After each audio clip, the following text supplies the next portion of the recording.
नमस्कार दोस्तों, मैं वीएस गांधी और आप देख रहे हैं गांधी टेक। तो दोस्तों, आज का टॉपिक आप देख रहे हैं, इन्वर्टर के साथ जो पंखा होता है वो तेज़ क्यों चलता है, मतलब तेज़ हैमिंग क्यों करता है। ठीक है दोस्तों, तो आज इसी टॉपिक पे हम बात करेंगे। तो दोस्तों, अभी तक आपने चैनल को सब्सक्राइब नहीं किया तो प्लीज़ चैनल को सब्सक्राइब कर ले, बेल आइकन पर भी क्लिक कर ले ताकि आने वाली हर वीडियो का नोटिफिकेशन आपको मिल सके।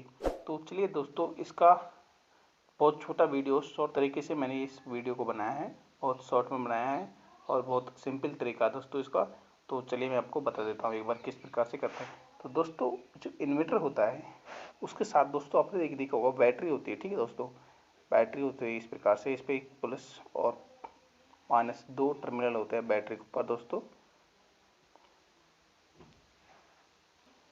ठीक है दोस्तों, और इसके साथ में दोस्तों एक होता है इन्वर्टर। ठीक है दोस्तों, क्या होता है दोस्तों, इन्वर्टर।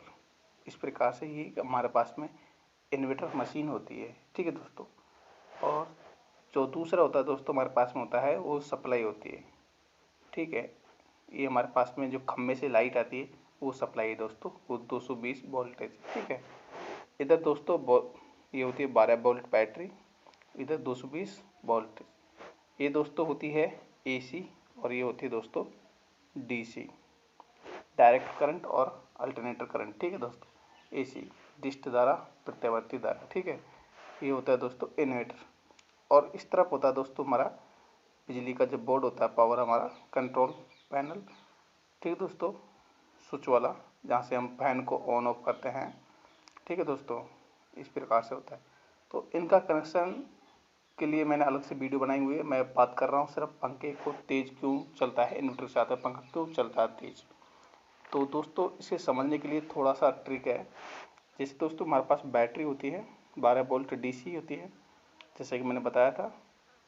ठीक है दोस्तों, इसको हमें इन्वर्टर मशीन के साथ में कनेक्ट क्यों किया जाता है, क्योंकि दोस्तों ये हमारा इन्वर्टर जो एसी को डीसी में कन्वर्ट करता है और डीसी को एसी में कन्वर्ट करता है। देखिए दोस्तों, जैसे हमारे पास में 220 वोल्ट एसी आती है दोस्तों। ठीक है, तो ये दोस्तों क्या करता है, इसको कन्वर्ट कर देगा डीसी में, 12 वोल्ट डीसी में, और इसके साथ होगा दोस्तों ये चार्ज हो जाएगा। ठीक है, बैटरी हमारा चार्ज होगा। दूसरी तरफ से बात करें दोस्तों, ये जो डीसी करंट है हमारा, डीसी करंट है 12 वोल्ट, इसको ये इन्वर्टर चेंज कर देगा दोस्तों 220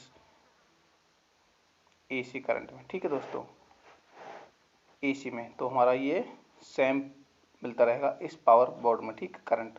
तो हमें दोस्तों पता ही नहीं चलता कि दोस्तों क्या हो रहा है, क्योंकि हमारे घरों में दोस्तों एसी पावर आती है, ना कि डीसी। ठीक है, अब दोस्तों बात करते हैं कि तेज क्यों चलता है। जैसा कि दोस्तों मैंने आपको बताया था, जो ये मशीन होती है दोस्तों, ये डीसी को एसी में कन्वर्ट करता है। तो मशीन में दोस्तों प्रॉब्लम होती है, क्या होती है दोस्तों, जैसे कि आप देख रहे हैं दोस्तों, ये हमारे इंडिया में, भारत में दोस्तों 50 हर्ट्ज की फ्रिक्वेंसी होती है। ठीक है, जैसे कि दोस्तों मैं आपको बताता हूँ, ये एसी का सिंबल है। ठीक है, इसी प्रकार से एसी चलता है, प्लस माइनस। ठीक है, और ये जीरो होता है बीच में। तो दोस्तों ये इस प्रकार से चलता है ना, तो दोस्तों ये 1 सेकंड में 50 बार चलता है। 1 सेकंड में 50 बार, मतलब इसे हम फील भी नहीं कर सकते कि कितना क्या हो रहा है। ठीक है, 1 सेकंड में 50 बार ये हो जाता है।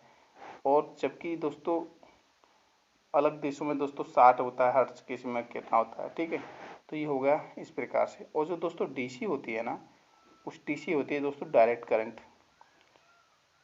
ठीक है, तो दोस्तों ये माइनस में नहीं आती, ये पॉजिटिव रहता है, और इसका सिरा ये माइनस का चलता रहता है। ठीक है, तो ये डायरेक्ट करंट होता है। तो छोड़िए इसको, एक बार इसको समझ लीजिए। तो इन्वर्टर होता है दोस्तों, वो पहले क्या था इन्वर्टर का दोस्तों, वो होता था स्क्वायर में होता था। फ्रिक्वेंसी इसकी क्या होती थी, स्क्वायर में, इस प्रकार से स्क्वायर में चलती थी फ्रिक्वेंसी। तो दोस्तों इसकी वजह से दोस्तों इसमें प्रॉब्लम आती थी और ये स्पीड में बढ़ जाता था। इसी प्रकार से दोस्तों फिर उसके बाद में इसको थोड़ा मॉडिफाई किया गया था, तो इसको इस प्रकार से कर देता। ठीक है, लेकिन ये ठीक तरीके से फिर भी नहीं बन पाया, इस प्रकार से इसको कर दिया था। ठीक है, सीडी नुमा, फिर भी ये इस प्रकार से नहीं बन पाया था। अब दोस्तों धीरे धीरे कोशिश करते गए, उसके बाद में दोस्तों इंडिया तो ही कर देता है कोशिश, तो इस प्रकार से इसको फिर से बना दिया। ठीक है, तो दोस्तों ये होगा स्क्वायर में हो गया। ठीक है, ये दोस्तों इसको साइन वेव कहते हैं, ठीक है, इसको साइन वेव। ये स्क्वायर वेव हो गया, इसको साइन वेव भी बोल दिया था इस इंडिया ने, लेकिन ये दोस्तों इसको प्योर साइन वेव बोल दिया, ठीक है। अब इस प्रकार से हम प्योर साइन वेव ले आए हैं। तो दोस्तों फर्स्ट प्रॉब्लम तो थी, तो दोस्तों फर्स्ट प्रॉब्लम तो ये होती है हर्ट्ज के ऊपर। हर्ट्ज जैसे दोस्तों बढ़ती है तो हमारी स्पीड भी बढ़ जाती है, ठीक है, आरपीएम बढ़ जाता है हमारा मोटर का।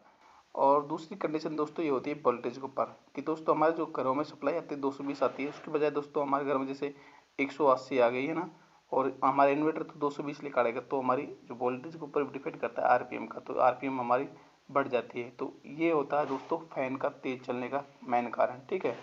ज़्यादा इसमें कुछ है नहीं, सिर्फ ये इन्वर्टर का जो फ्रिक्वेंसी है इसके ऊपर डिपेंड करता है, और दूसरा वोल्टेज के ऊपर, क्योंकि हमारी मशीन है वो 220 वोल्टेज प्रॉपर निकालेगी।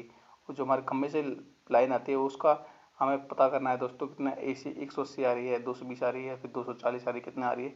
तो दोस्तों जब हमारी वोल्टेज और फ्रिक्वेंसी बढ़ जाती है तो हमारा ये फैन का जो स्पीड है आरपीएम वो बढ़ जाता है, ठीक है। तो दोस्तों आज के लिए इतना ही। वीडियो अच्छी लगे तो लाइक करें, शेयर करें, सब्सक्राइब करना बिल्कुल ना भूलें दोस्तों। धन्यवाद।